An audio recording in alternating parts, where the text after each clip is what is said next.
I'm very happy to be here at the launch today of the composition of the coordinating committee to oversee the development of the National Center for Persons with Disabilities.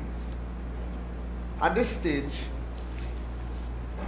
we are gathered here as a group of stakeholders to make a reality what has been a true necessity in the community of the differently able. And I have spoken to this throughout the length and breadth of this country. Yesterday at 3:30 p.m.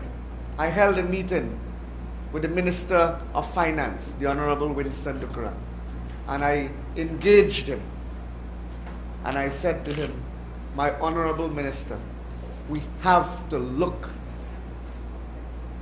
at the disability grant for the next budget with a view towards increasing it. And he told me it will be under high and active consideration. And I'm very encouraged by the talks that we had yesterday. But I am of the belief that money alone cannot solve problems. And I give you an example.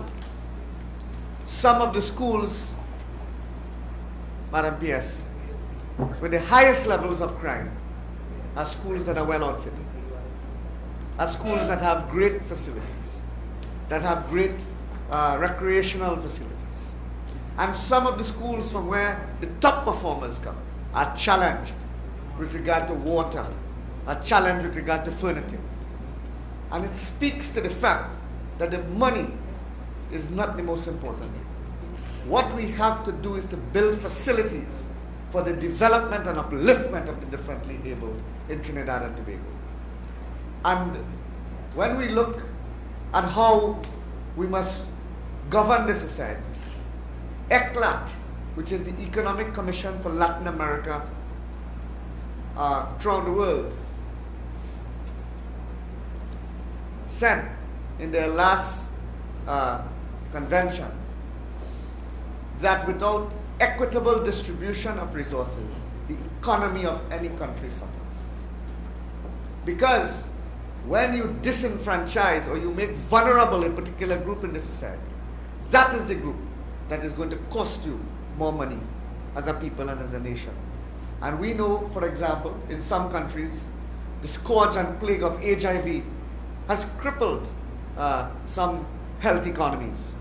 And also with natural disasters, the inability to prepare for the ravages of natural disaster have crippled some economies. Indeed, Jamaica is an example of what natural disasters can do to your country.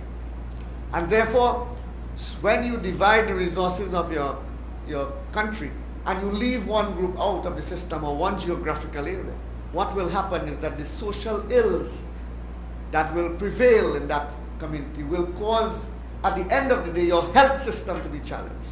Your educational system will have to pay the brunt of it. Your national security concerns rise, your social development concerns.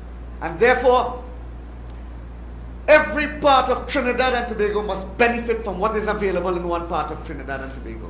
And that is at the core of this project. But where do we start?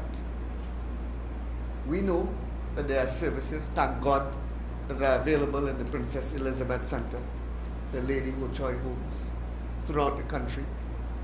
And indeed, it speaks to the way that the differently able is treated in first world countries.